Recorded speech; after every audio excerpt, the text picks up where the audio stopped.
P S C crowned പുതിയൊരു വീഡിയോയിലേക്ക് ഏവർക്കും സ്വാഗതം.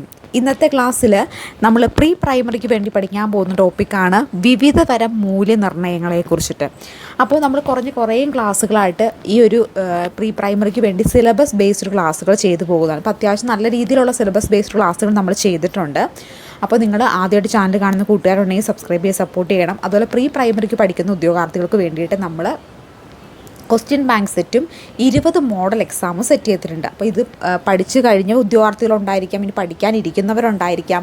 അപ്പോൾ അവർക്കൊക്കെ വളരെയധികം ഉപകാരപ്പെടുന്ന രീതിയിലാണ് 20 മോഡൽ എക്സാമും അതുപോലെ തന്നെ ഈ ക്വസ്റ്റ്യൻ ബാങ്ക് സെറ്റും സിലബസിനെ മുഴുവൻ കവർ ചെയ്തുകൊണ്ട് നമ്മൾ തയ്യാറാക്കിയിരിക്കുന്ന ഈ ക്വസ്റ്റ്യൻ ബാങ്ക് സെറ്റും. അപ്പോൾ ആർക്കെങ്കിലും ഈ ഒരു ക്വസ്റ്റ്യൻ ബാങ്ക് സെറ്റോ മോഡൽ എക്സാമോ മോഡൽ എക്സാം പ്രാക്ടീസ് ചെയ്യാനോ ക്വസ്റ്റ്യൻ ബാങ്ക് നല്ല രീതിയിൽ പഠിക്കാനോ ആഗ്രഹം ഉണ്ടെങ്കിൽ ഈ സ്ക്രീനിൽ കാണുന്ന നമ്പറിൽ വാട്സപ്പിൽ ഒരു ഹായ് അയച്ചാൽ മതി കേട്ടോ. അത്രയും ഡീറ്റെയിൽ ആയിട്ട് നമ്മൾ ചെയ്തേക്കുന്ന ക്വസ്റ്റ്യൻ ബാങ്ക് സെറ്റാണ്. അതുപോലെ തന്നെ എക്സാം ആയാൽ നിങ്ങൾക്ക് വളരെയധികം ഉപകാരപ്പെടുന്നതാണ്. അപ്പോൾ നമ്മൾ ഇന്നത്തെ ക്ലാസ്സിൽ പ്രീ പ്രൈമറിയിൽ പഠിക്കാൻ പോകുന്നത് വിവിധ തരം മൂല്യനിർണ്ണയമാണ്. അപ്പോൾ നമുക്ക് പ്രീ പ്രൈമറിക്ക് വേണ്ടി പഠിക്കുന്ന ഉദ്യോഗാർത്ഥികൾക്ക് വേണ്ടി നമുക്കൊരു വാട്സപ്പ് ഗ്രൂപ്പുണ്ട്. ഗ്രൂപ്പിൻ്റെ ലിങ്ക് ഡിസ്ക്രിപ്ഷൻ ബോക്സിൽ മെൻഷൻ ചെയ്തേക്കാം. അപ്പോൾ അതിൽ ചാനൽ കാണുന്ന കുട്ടികളോട് സബ്സ്ക്രൈബ് ചെയ്ത് സപ്പോർട്ട് ചെയ്യാൻ മറക്കണ്ട. അപ്പോൾ നമുക്ക് പഠിക്കാം വിവിധ തരം മൂല്യനിർണ്ണയം. അപ്പോൾ 2 തരത്തിലുള്ള മൂല്യനിർണ്ണയമാണ് പ്രധാനമായിട്ടും ഉള്ളത്. ഒന്ന് സംരചനാ മൂല്യനിർണ്ണയം, മറ്റൊന്നെന്താണ് അത്യാന്തിക മൂല്യനിർണ്ണയം. അപ്പോൾ formative evaluation and summative evaluation, അങ്ങനെ 2 രീതിയിലുള്ള മൂല്യനിർണ്ണയം, സംരചനാ മൂല്യനിർണ്ണയം, അത്യാന്തിക മൂല്യനിർണ്ണയം, അങ്ങനെ 2 തരത്തിലുള്ള മൂല്യനിർണ്ണയമാണ് ഉള്ളത്. ഇനി എന്താണ് സംരചനാ മൂല്യനിർണ്ണയം, എന്താണ് ആത്യാന്തിക മൂല്യനിർണ്ണയം എന്ന് നമുക്ക് നോക്കാം. അതിൽ ഫസ്റ്റ് വൺ സംരചനാ മൂല്യനിർണ്ണയം, അതായത് ഫോർമേറ്റീവ് ഇവാലുവേഷനെ കുറിച്ചിട്ടാണ് നമ്മൾ നോക്കാൻ പോകുന്നത്. ഒരേ സമയം അധ്യാപകനും വിദ്യാർത്ഥിക്കും പ്രതിപുഷ്ടി നൽകുന്നതാണ് ഈ ഒരു സംരചനാ മൂല്യനിർണ്ണയം എന്ന് പറയുന്നത്. പ്രതിപുഷ്ടി എന്ന് പറഞ്ഞാൽ എന്താണ്? ഫീഡ്ബാക്ക് ആണ് കേട്ടോ. അപ്പോൾ ഒരേ സമയം അധ്യാപകനും വിദ്യാർത്ഥിക്കും ഫീഡ്ബാക്ക് നൽകുന്ന തരത്തിലുള്ള മൂല്യനിർണ്ണയമാണ് സംരചനാ മൂല്യനിർണ്ണയം എന്ന് പറയുന്നത്. പോരായ്മകളെ അപ്പോൾ പരിഹരിക്കാവുന്ന മൂല്യനിർണ്ണയ രീതി. അപ്പോൾ എന്തെങ്കിലും ഒരു പോരായ്മ വന്നിട്ടുണ്ടെങ്കിൽ ഉടനടി തന്നെ ആ ഒരു പോരായ്മ പരിഹരിച്ച് പോകാനുള്ള മൂല്യനിർണ്ണയം രീതിയാണ് ഫോർമേറ്റീവ് വാല്യുവേഷൻ അല്ലെങ്കിൽ സംരചനാ മൂല്യനിർണ്ണയം എന്ന് പറയുന്നത്. നിരന്തരമായി നടക്കുന്ന വിലയിരുത്തലാണ്. ഇപ്പോൾ നമ്മൾ ക്ലാസ്സിൽ പഠിപ്പിച്ചുകൊണ്ടിരിക്കുന്നു, അപ്പോൾ പഠിപ്പിച്ച ഭാഗത്ത് തന്നെ കുട്ടിയോട് വേഗം തന്നെ അതിൻ്റെ ആൻസർ ഒന്ന് പറഞ്ഞു, ഇപ്പോൾ ടീച്ചർ എന്താണ് പറഞ്ഞത് അതൊന്നും പറഞ്ഞേ എന്നൊക്കെ പറഞ്ഞ് നമ്മൾ ഇടയ്ക്കിടയ്ക്ക് പഠിപ്പിച്ചുകൊണ്ടിരിക്കുമ്പോൾ തന്നെ കുട്ടികൾക്ക് കാര്യങ്ങൾ മനസ്സിലാകുന്നുണ്ടോ എന്ന് ചെക്ക് ചെയ്യാൻ വേണ്ടി നിരന്തരമായിട്ട് അപ്പോൾ സിറ്റുവേഷനിൽ കൊടുക്കുന്ന രീതിയിലുള്ളൊരു മൂല്യനിർണ്ണയമാണ് ഈ ഒരു സംരചനാ മൂല്യനിർണ്ണയം എന്ന് പറയുന്നത്. അപ്പോൾ നിരന്തരമായി നടക്കുന്ന മൂല്യനിർണ്ണയമാണ്, പോരായ്മകളെ അപ്പോൾ പരിഹരിക്കാനുള്ള മൂല്യനിർണ്ണയ രീതിയാണ്, ഒരേ സമയം അധ്യാപകനും വിദ്യാർത്ഥിക്കും ഫീഡ്ബാക്ക് നൽകുന്ന മൂല്യനിർണ്ണയമാണ് സംരചനാ മൂല്യനിർണ്ണയം എന്ന് പറയുന്നത്. ഇനി അടുത്തതാണ് ആത്യാന്തിക മൂല്യനിർണ്ണയം. അപ്പോൾ എന്താണ് ഈ ഒരു സമ്മേറ്റീവ് ഇവാലുവേഷൻ എന്ന് പറയുന്നത്? ഓരോ യൂണിറ്റ് പാഠഭാഗവും പഠിപ്പിച്ച് തീർന്നതിന് ശേഷം നടത്തുന്ന മൂല്യനിർണ്ണയം. അതായത് ഫോർമേറ്റീവ് മൂല്യനിർണ്ണയത്തിൻ്റെ സംരചനാ മൂല്യനിർണ്ണയത്തിന് നേരെ ജസ്റ്റ് ഓപ്പോസിറ്റ് ആണ് ഈ ഒരു ആത്യാന്തിക മൂല്യനിർണ്ണയം അല്ലെങ്കിൽ സമ്മേറ്റീവ് ഇവാലുവേഷൻ എന്ന് പറയുന്നത്. ഫോർമേറ്റീവ് ഇവാലുവേഷൻ പഠനം നടക്കുമ്പോൾ തന്നെ ഇടയ്ക്കിടയ്ക്ക് കുട്ടി പഠിക്കുന്നുണ്ടോ, കറക്റ്റാണോ, ഫോളോ ചെയ്യുന്നുണ്ടോ എന്ന് ചെക്ക് ചെയ്യുന്ന രീതി ചോദ്യങ്ങൾ ചോദിക്കുന്നു.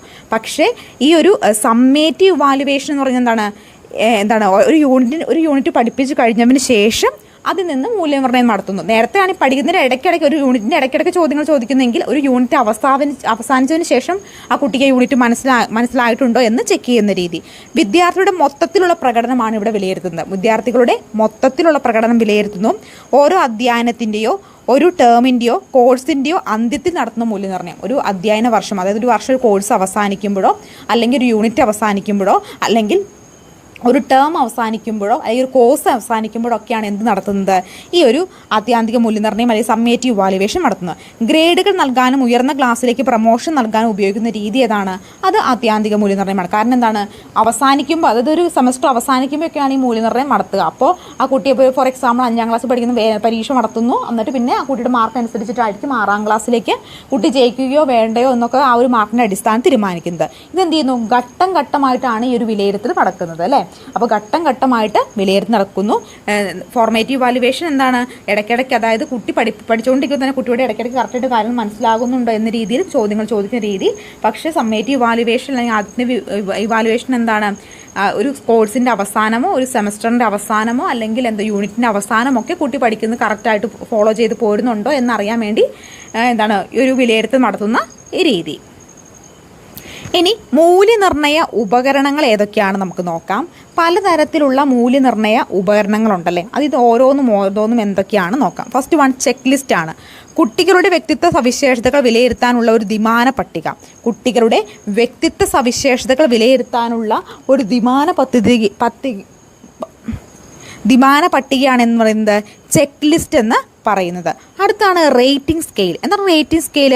കുട്ടികളുടെ ഒരു സ്വഭാവം കുട്ടിയിൽ ഏത് നിലവാരത്തിൽ കാണുന്നു എന്ന് നിർണ്ണയിക്കൽ. കുട്ടികളുടെ ഒരു സ്വഭാവം കുട്ടിയിൽ ഏത് നിലവാരത്തിൽ കാണുന്നു എന്ന് നിർണ്ണയിക്കാൻ ഉപയോഗിക്കുന്നതാണ് ഏത് റേറ്റിംഗ് സ്കെയിൽ എന്ന് പറയുന്നത്. ഇനി ഉപാഖ്യാന രേഖ എന്താണ്? ഗ്ലാസ്സിനകത്തും പുറത്തും നടക്കുന്ന കുട്ടികളുടെ വിവിധങ്ങളായ കാര്യങ്ങൾ രേഖപ്പെടുത്താൻ ഉപയോഗിക്കുന്നു. അപ്പോൾ കുട്ടി ക്ലാസ്സിൽ എങ്ങനെയാണ് പെരുമാറുന്നത്, കുട്ടി പുറത്ത് എങ്ങനെയാണ്, ഒരു ഗ്ലാസ്സിനപ്പുറം അവന് സ്കൂൾ പരമായിട്ട് എല്ലാ കാര്യങ്ങളും എങ്ങനെയൊക്കെയാണ്, അങ്ങനെ കുട്ടിയുടെ ടോട്ടലായിട്ടുള്ള കാര്യങ്ങൾ രേഖപ്പെടുന്നതാണ് ഉപാഖ്യാന രേഖ എന്ന് പറയുന്നത്. അടുത്തതാണ് ഇൻവെൻട്രി എന്ന് പറയുന്നത്. കുട്ടികളുടെ താല്പര്യങ്ങൾ, അഭിരുചികൾ, വ്യക്തിത്വ സവിശേഷതകൾ ഇവ നിർണ്ണയിക്കുന്നു. അപ്പോൾ കുട്ടികളുടെ താല്പര്യങ്ങൾ, അവൻ ഡാൻസിനാണോ പാട്ടിനാണോ അതോ എക്സ്ട്രാ കരിക്കുലർ വേറെ എന്തെങ്കിലും ആക്ടിവിറ്റീസ് ആണോ ഉള്ളത്, അവൻ്റെ ഇഷ്ടങ്ങൾ എന്തൊക്കെയാണ്, അങ്ങനെ വ്യക്തിപരമായുള്ള കാര്യങ്ങൾ സവിശേഷതകൾ നിർണ്ണയിക്കുന്നതാണ് ഏത് ഇൻവെൻട്രി എന്ന് പറയുന്നത്. ഇനി സഞ്ചിത ലേഖം അതെന്താണ്? കുട്ടികളുടെ ശാരീരികവും മാനസികവും പഠനപരമായ ഘടകങ്ങളെ വിലയിരുത്തുന്ന രേഖപ്പെടുത്തുന്നു. എന്താണ് അതെന്ന് പറയുന്നത്? കുട്ടികളുടെ ശാരീരികവും മാനസികവും പഠനപരമായ ഘടകങ്ങളെ വിലയിരുത്തി രേഖപ്പെടുത്തുന്നതാണ് ഏത് സഞ്ചിത ലേഖം എന്ന് വിളിക്കുന്നത്. അതായത് ക്യുമുലേറ്റീവ് റെക്കോർഡിനെയാണ് സഞ്ചിത ലേഖം എന്ന് പറയുന്നത്.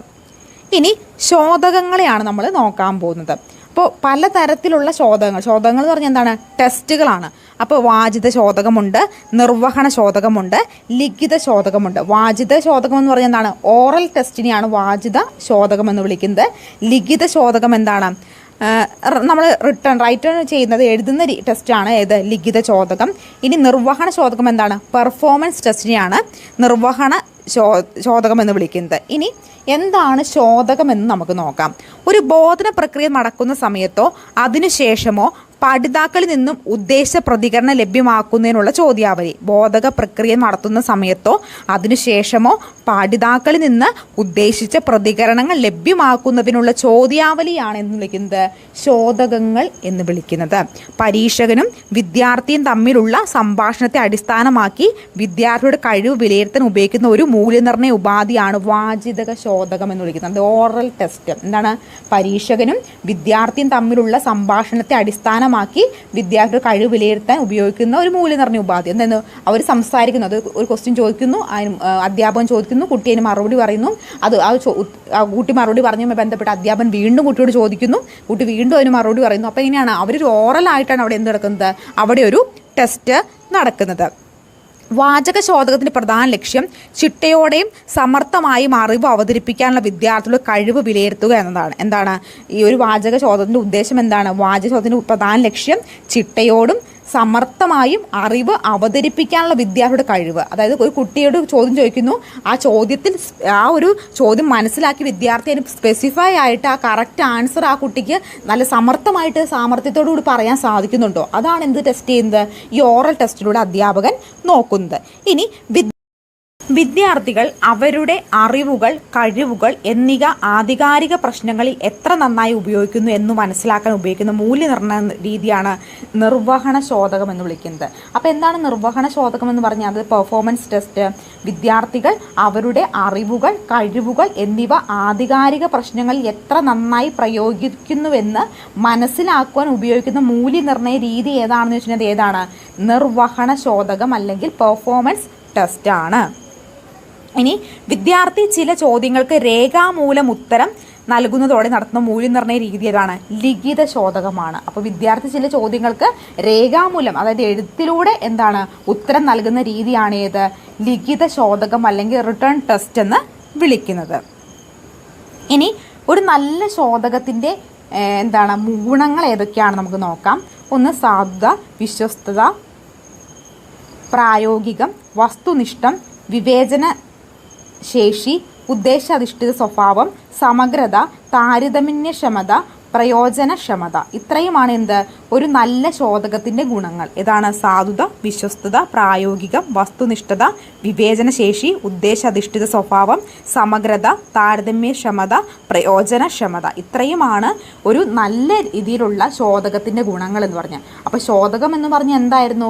ബോധന പ്രക്രിയ നടക്കുന്ന സമയത്തോ അതിനുശേഷമോ പഠിതാക്കളിൽ ഉദ്ദേശിച്ച പ്രതികരണങ്ങൾ ലഭ്യമാക്കുന്നതിനുള്ള ചോദ്യാവലിയാണ് ശോധകങ്ങൾ എന്ന് വിളിക്കുന്നത്. 3 തരത്തിലുള്ള ശോധകമാണുള്ളത്. ഏതൊക്കെ? വാചിക ശോധകം, ഓറൽ ടെസ്റ്റ്. അധ്യാപകൻ ചോദ്യം ചോദിക്കുന്നു, വിദ്യാർത്ഥിന് മറുപടി പറയുന്നു. ആ ഒരു മറുപടിയിൽ നിന്ന് അധ്യാപകൻ വീണ്ടും ചോദ്യം ചോദിക്കുന്നു, വിദ്യാർത്ഥിന് വീണ്ടും ഉത്തരം പറയുന്നു. അപ്പോൾ എങ്ങനെയാണ്? അപ്പോൾ ആ ഒരു ഓറലായിട്ട് തന്നെ ആ കുട്ടിക്ക് കൃത്യമായിട്ട് അതിലേക്ക് ആൻസർ പറഞ്ഞെത്തിക്കാൻ സാധിക്കുന്നുണ്ടോ എന്ന് നോക്കുന്നതാണ് വാചിക ശോധകം എന്ന് വിളിക്കുന്നത്. ലിഖിത ശോധകം എന്താണ്? ചോദ്യത്തിന് ഉത്തരം കുട്ടി എന്ത് ചെയ്യുന്നു? എഴുതുന്നു. പേപ്പറിൽ എഴുതി അല്ലെങ്കിൽ ഒരു പരീക്ഷ രീതിയിൽ എഴുത്ത് പരീക്ഷയിലൂടെ ആ ഉത്തരം കുട്ടി സോൾവ് ചെയ്യുന്ന രീതി. ഇനി നിർവഹണ ശോധകം എന്താണ്? വിദ്യാർത്ഥികൾ അവരുടെ അറിവുകൾ. അപ്പോൾ നിർവഹണ ശോധകം എന്തായിരുന്നു? വിദ്യാർത്ഥികൾ അവരുടെ അറിവ്, കഴിവുകൾ എന്നിവ ആധികാരിക പ്രശ്നങ്ങളിൽ എത്ര നന്നായി പ്രയോഗിക്കുന്നുവെന്ന് മനസ്സിലാക്കുവാൻ ഉപയോഗിക്കുന്ന മൂല്യനിർണ്ണയ. നമ്മൾ ഇന്നത്തെ ക്ലാസ്സിൽ എന്തായിരുന്നു നോക്കിപ്പോയത്? വിവിധ തരം മൂല്യനിർണ്ണയമാണ് നോക്കിപ്പോയത്. അപ്പോൾ നമ്മൾ മൂല്യനിർണ്ണയത്തെക്കുറിച്ച് നോക്കിയിരുന്നു. മൂല്യനിർണ്ണയത്തിൻ്റെ ഗുണങ്ങളെക്കുറിച്ചും നോക്കി. ഇനി നമുക്ക് അടുത്തൊരു ക്ലാസ്സുമായി കാണാം. Thank you so much.